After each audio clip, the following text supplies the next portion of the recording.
All right, so when did you hear that something was up with Laramie Tunsil? A few friends of mine texted, and Mayock looking down at his phone, and he says to me during one of the commercial breaks, "Are you hearing what's going on with Tunsil?" I then Googled Tunsil, and a photograph of a gas mask with a bong sticking out of it pops up, and I'm like, all right, I've done now 12 drafts, and I've never had to. Okay, now let me go Google bong hit. Okay, I mean I've never been anywhere in this sort of territory. And then towards the end of the draft, we found out his Instagram got hacked with much more serious ramifications. I mean, obviously, the gas mask and the marijuana is something that cost him 12 spots in the draft potentially.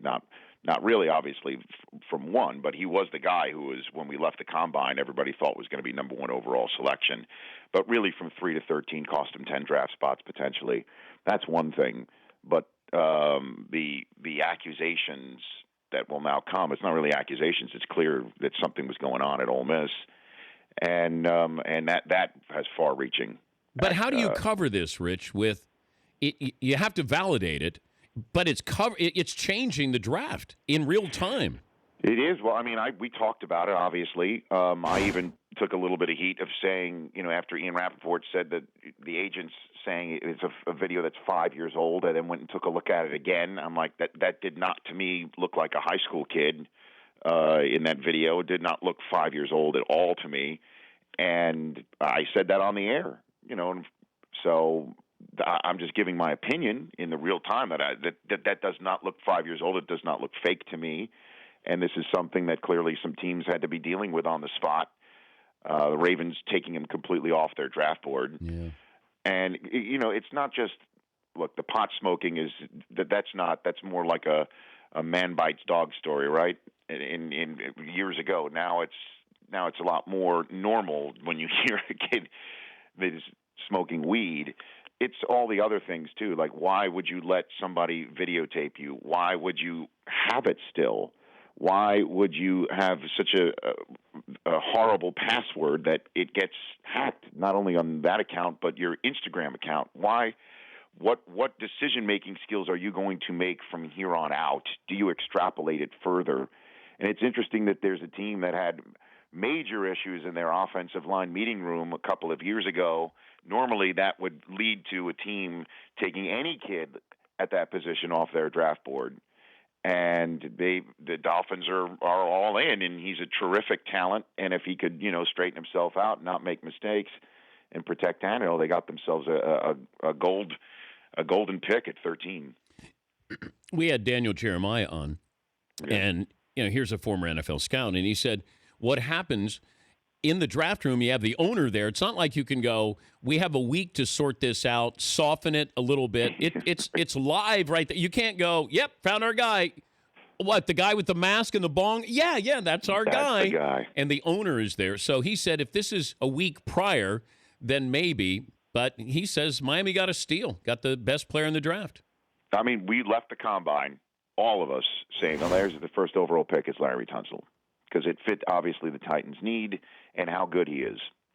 And so he's still that same football player, and he's there at 13.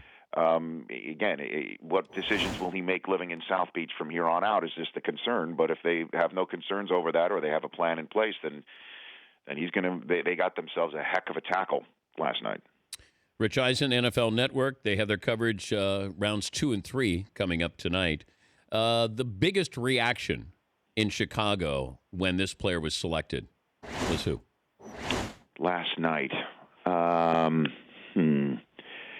I guess, when the Bears took Floyd, that really didn't light the room up. There really wasn't one last night where the whole place went crazy. I guess it might have been Paxton Lynch. It could have been that, Dan. A Make-A-Wish kid announced the pick. It was a nice moment in the room. And then it was a quarterback taken late. It was also interesting that the minute that the young man left the stage, and it was a nice moment, they put the Packers on the clock, and everybody booed like crazy. It went in a completely different direction. Yeah, and they booed the commissioner with every pick, too. Every time. There's just no two ways about it. But I'll also say this, Dan. Every time he did leave the stage, there were tons of fans that wanted to take pictures with him. And it's going to happen again tonight. He's going to be there all Friday night, and the minute he walks into the crowd, it's not like he's a pariah. But when it's the collective masses, it was lustily booing every single time he walked out there. And the bro hugs are going on too long there. You know, if that's a Catholic dance, 8th grade dance, the nun is stepping in between the two. You're talking to a Jew right now, Dan. But I hear you. I hear you on that front. You know, it's interesting when you said also at the top here. You know, you do know that, I don't know, because you might have been fixed on the ESPN coverage because you were expecting to hear the word motor for Bosa. Yeah, I did bring up Jeff Spicoli to Mayock. Oh yes, I saw that. Yeah, I saw that. Oh, yeah, because we weren't sure because Mayock came on the show yesterday and he said Bosa reminds me of Spicoli, and I said you got to mention that. He goes, no, I'm just I'll just mention it on your show. I took care of that. And I loved it. But I got to be honest with you. Had the Tunsil video come out before then, I don't think I would have been making a Spicoli reference. So the timing worked out perfectly, Dan. Well, you also gave us a Cheech and Chong reference, which was well done by you. I did drop that. I think though you should, if I may, get involved in DP show affairs. Okay. I think you should tease Paulie's death to Monday, just to suss out if one of the other Danettes would make that the best of the weekend on Monday. Just to see what's going on. If you had to vote, yes, Paulie had a good run. But if you had to, I mean, he did bet. He bet his life that J.J. Watt's name would be mentioned or kind of video. If you had to vote for Paulie losing his life. You mean I'm the Holy Roman Emperor in this thing? Yes, this is. Oh no, let Paulie live. Let Paulie live. Oh, he made a mistake. It's like Tunsil. It's 5 years old, right? He made a mistake. What do you think, Seaton? Well, we did just get a suggestion that I like a lot that I think is very likely to come true. Okay. And that was that the inevitable collapse of the 2016 Cubs will kill Paulie naturally. People here are fired up. They're fired up for the White Sox too, by the way. They got their Cubs here. It's been a fun week here in Chicago. Everybody's been loving the draft here again. But the Cubs and White Sox fans are all lit up for sure. Oh, here. Literally, yeah. I guess I got to watch my phrasing these days. You know, especially tonight. I cannot believe that happened last night. I really cannot believe this is what we were talking about during an NFL draft last night.